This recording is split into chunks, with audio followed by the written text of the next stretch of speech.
Hey everybody, it's Toys of Arkham here, back with another review, and this is a review of the Neca Toys The Last Ronin Armored Edition. Of course, this is a Teenage Mutant Ninja Turtle. I won't reveal which one of the turtles this is. If you haven't read The Last Ronin, all I'd say it's that probably one of the best graphic novels I've read in a long time. In fact, it is. And it's the reunion of sorts between Peter Laird and Kevin Eastman, who were the co-creators of the Teenage Mutant Ninja Turtles. And as a child, I was born in 1981, so during the years of 1989, 1990, it was peak Ninja Turtles for all of us young kids around then, and I just absolutely fell in love with them.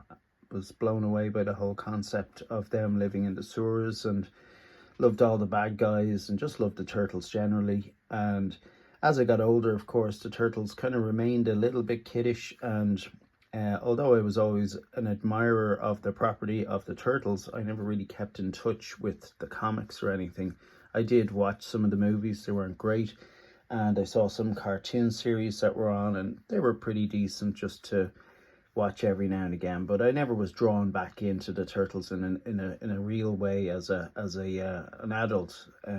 Unlike, let's say, Batman, where I just am as big a fan now as I ever was. But this particular depiction of the Turtles in this book, and the follow-up to it, which is called The Last Ronin Lost Years, and there's the Last Ronin, the original.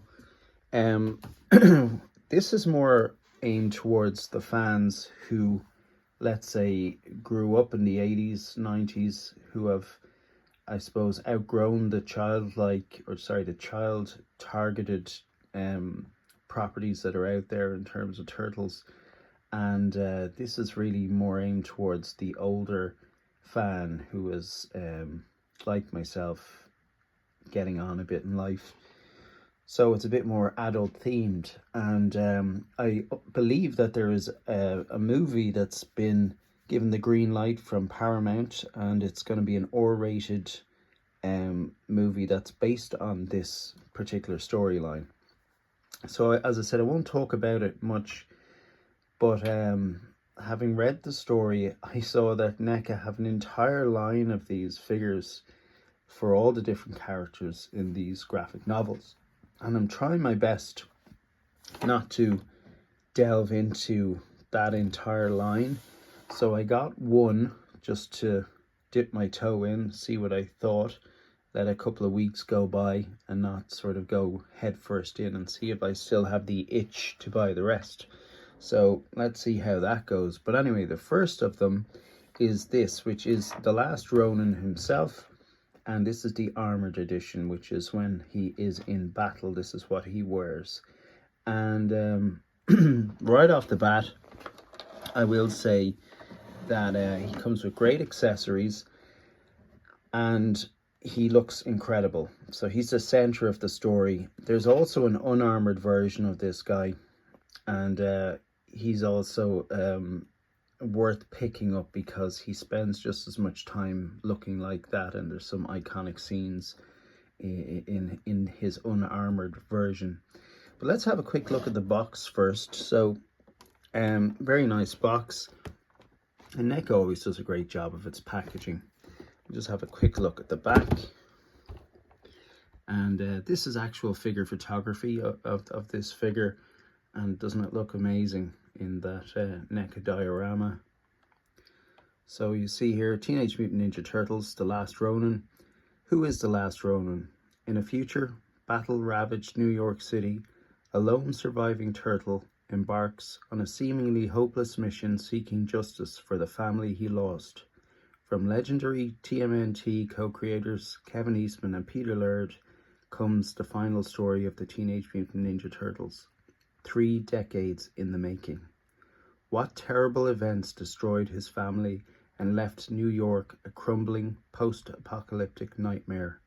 All will be revealed in this climactic Turtles' tale that sees longtime friends become enemies and new allies emerging in the most unexpected places.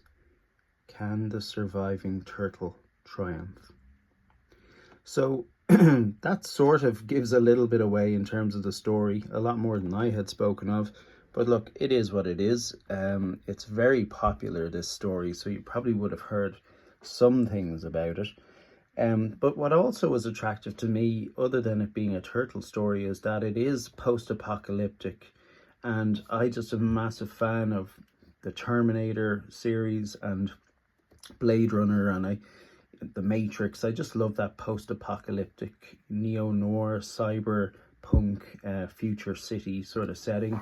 And this is fantastic. Honestly, you should go and check it out. So we'll have a quick look inside the box. Of course, it's empty because I took the figure out, but this is a cool picture of the figure in the background as well. My backdrop here wants to fall. Okay, so let's have a look at the accessories first. Now, this is some sort of an electric, sort of a cattle prod. Well, it's not a cattle prod, but it has an electric volt sort of effect that when he hits his opponent, it electrocutes them. I don't know the exact name for it, but in the follow-up book, which is called The Lost Years, it explains how he picks this up, which is cool.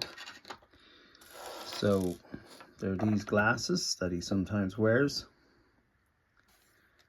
There are hands, and there is for the head sculpt that comes with him, that hood comes off and you can put this on him, on the back of him.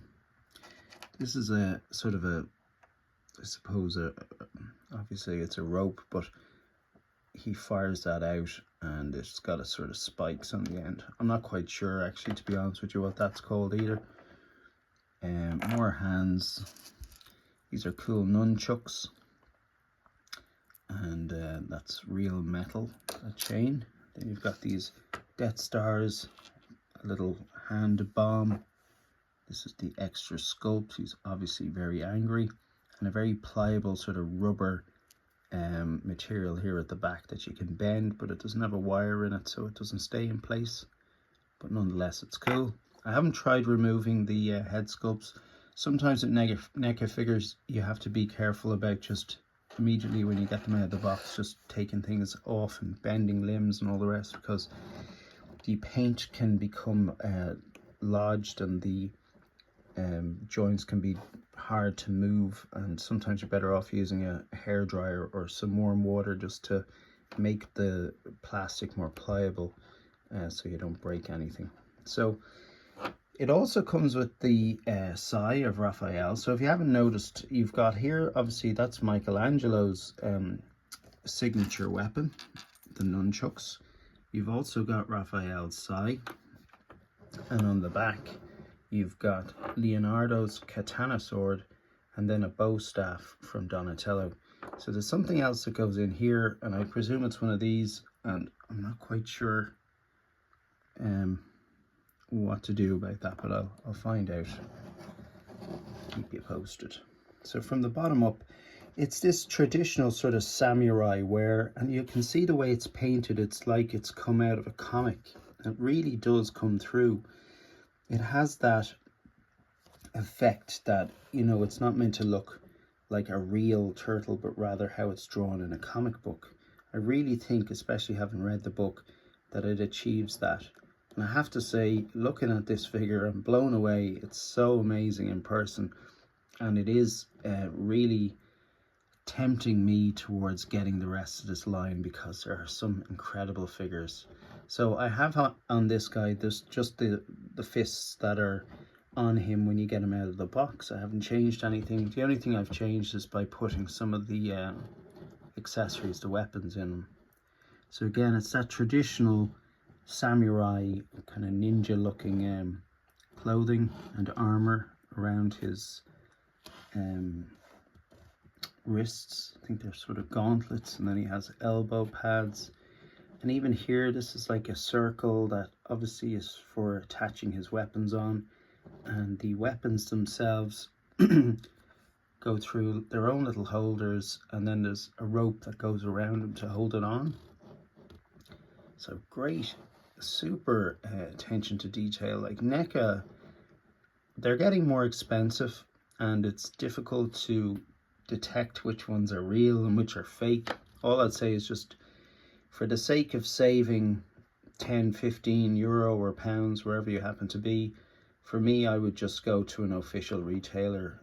You know, don't chance AliExpress or Temu or even Amazon. You just don't know what you're getting. And I've fallen victim to it. I'm sure we all have in some shape or form who collect these. But it is annoying when you see that. You know, it's clearly not a real Neca and you've been stung.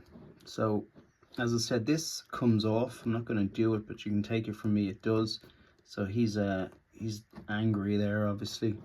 I nearly told you the name of which turtle it is, but you can see the black across his face. So this is obviously, as I said, post-apocalyptic. It's in the future. This is an older turtle. This is a turtle moving with the times. All the other characters that you would be familiar with that are in this book, they're all older too. They've moved on. They might have children. Things have changed in the world. Different leaders of government have come to power, and or should I say dictators, familiar enemies. But you can also explore the different clans and how they expand from Hamato Yoshis and Oroko Sakis. So the Hamatos and the Orokos. It's very interesting. It's brilliant. Great backstory. And it's Peter Laird and Kevin Eastman. Like, how could you go wrong? They're just legendary, the pair of them. Rare that you get both of them working on the same project anymore. And these men just create magic. I mean, you could see from the TMNT documentary that they put out years ago how there had been a falling out between them. And they're different types of people. But as I said, whenever they do come together, and they do have a good relationship now, which is great to hear, they just create magic. And this is just fantastic. Absolutely amazing. He's a big beefy figure. And the clothing looks really good, and you can see obviously it's meant to be his shell underneath that clothing there.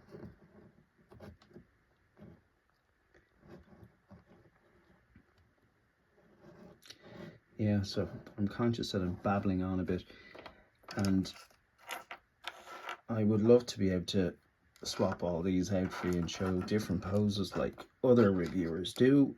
But I suppose if you want to see pictures of this guy and keep in touch, maybe you might check out my Instagram, which is Toys of Arkham, and you'll see some cool pictures of him in some action poses as we go on over the next week or so, hopefully.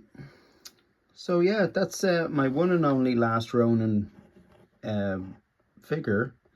As I said, I've read the books. Well, I've read one of the books, and there's another one coming out soon. So this is the first one that I read, and it's a hard copy, and you can get this on Amazon. I think it's still on Amazon. It's absolutely fantastic. Great great art and super story. And actually Peter Laird isn't involved in this one. I think it's Kevin Eastman and Tom Waltz, but this is brilliant too. And I'm about halfway through this one, but it's fantastic. I don't want to open this because any page could give anything away, so we won't go through those. And who knows, I might actually do a review of those at some point if that's what you'd like.